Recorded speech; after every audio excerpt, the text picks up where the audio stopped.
Breaking news చూద్దాం. మల్కాజ్గిరి మరోసారి రాజకీయ కక్షలతో రణరంగంగా మారింది. మౌలాలి ఆర్టీసీ కాలనీలో రోడ్డు పనుల్ని సందర్శించడానికి వెళ్లిన ఎమ్మెల్యే మర్రి రాజశేఖర రెడ్డిపై కాంగ్రెస్ నాయకులు దాడికి యత్నించారు.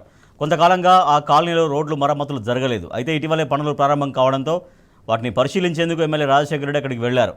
దీంతో కాంగ్రెస్ కార్యకర్తలు అడ్డుకోగా బీఆర్ఎస్ నాయకులతో అక్కడ తోపులాట జరిగింది.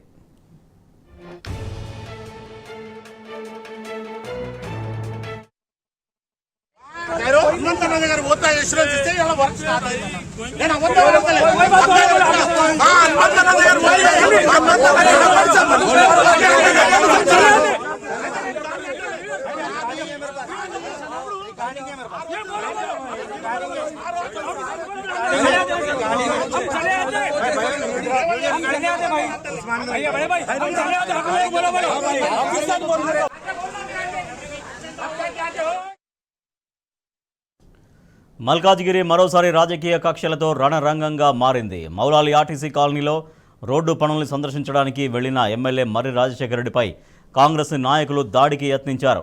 కొంతకాలంగా ఆ కాలనీలో రోడ్ల మరమ్మతులు జరగలేదు. అయితే ఇటీవలే పనులు ప్రారంభం కావడంతో వాటిని పరిశీలించేందుకు ఎమ్మెల్యే రాజశేఖర రెడ్డి అక్కడికి వెళ్లారు. దీంతో కాంగ్రెస్ కార్యకర్తలు అడ్డుకోగా బీఆర్ఎస్ నాయకులతో తోపులాట జరిగింది. మరింత సమాచారాన్ని మా ప్రతినిధి గణేష్ అందిస్తారు. గణేష్, అక్కడ మల్కాజ్గిరి రోడ్డు పనుల దగ్గర ఏం జరిగింది? గొడవ ఎందుకు జరిగింది? రాజేష్, కాంగ్రెస్ ప్రభుత్వం వచ్చిన తర్వాత కార్యకర్తలకు కావచ్చు, ఇన్ఛార్జ్లకు కూడా అసలు ఏం జరుగుతుందనేది కూడా కనీసం అవగాహన లేకుండా పోయింది.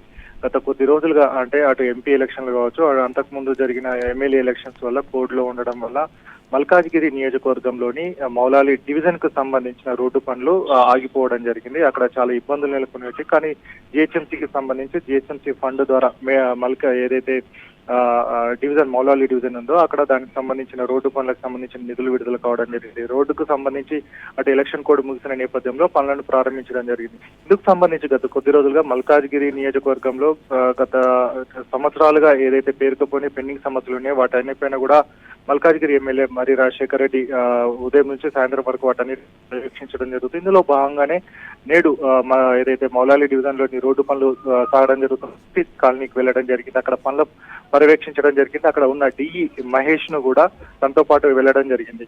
అక్కడికే వెళ్లిన సందర్భంలో అక్కడ ఉన్న కాంగ్రెస్ నాయకులు కావాల్సుకొని రావడం జరిగింది. వారందరూ కూడా ఇదంతా కూడా మల్కాజ్గిరి కాంగ్రెస్ పార్టీ ఇన్ఛార్జ్ గా ఉన్న మైనంపల్లి హనుమంతరావు చేయిస్తున్నారని, ఎమ్మెల్యేగా ఉన్న మీతోటి ఏం కావట్లేదు అని చెప్పిన నేపథ్యం కనబడుతుంది. కానీ అక్కడే ఉన్న డిఈ మహేష్ ను అడిగిన నేపథ్యంలో కూడా ఇది జిహెచ్ఎంసీ నుంచి వచ్చిన ఫండ్ కాబట్టి ఎమ్మెల్యే గారు అలాగే దీన్ని మానిటర్ చేసి పనులు చేపిస్తున్నారని చెప్పిన నేపథ్యం కనపడింది. సో అక్కడే ఉన్న కాంగ్రెస్ కార్యకర్తలందరూ కూడా ఇదంతా తప్పు, ఇదంతా కూడా కాంగ్రెస్ ఏదైతే ఇన్ఛార్జ్ ఉన్న మైనంపల్లి హనుమంతరావు చేపిస్తున్నారు, ఎమ్మెల్యేది ఏమీ లేదనేది మాట అనడం జరిగింది. ఇందులో భాగంగానే వారందరూ కూడా ఎమ్మెల్యే పైకి దూసుకురావడం జరిగింది. కొద్దిసేపు అక్కడ తోపులాట జరగడం జరిగింది. కానీ కొద్దిసేపు బీఆర్ఎస్ శ్రేణులంతా కూడా వాటిని అందరినీ కూడా ప్రతిఘటించడం జరిగింది.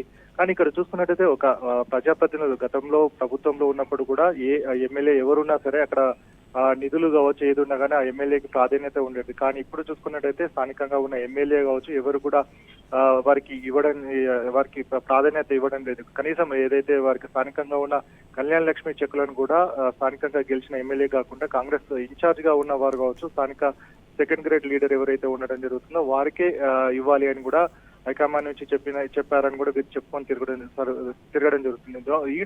నేడు ఈ రోజు జరిగిన సంఘటన దానికే నిదర్శనం కావడం జరిగింది. ఎమ్మెల్యే నిధుల నుంచి కావచ్చు, జిహెచ్ఎంసీ ఫండ్ నుంచి నిర్మిస్తున్న ఏదైతే రోడ్డు ఉండడం జరిగిందో వాటిని పర్యవేక్షించడానికి ఎమ్మెల్యే వెళ్లడం జరిగింది.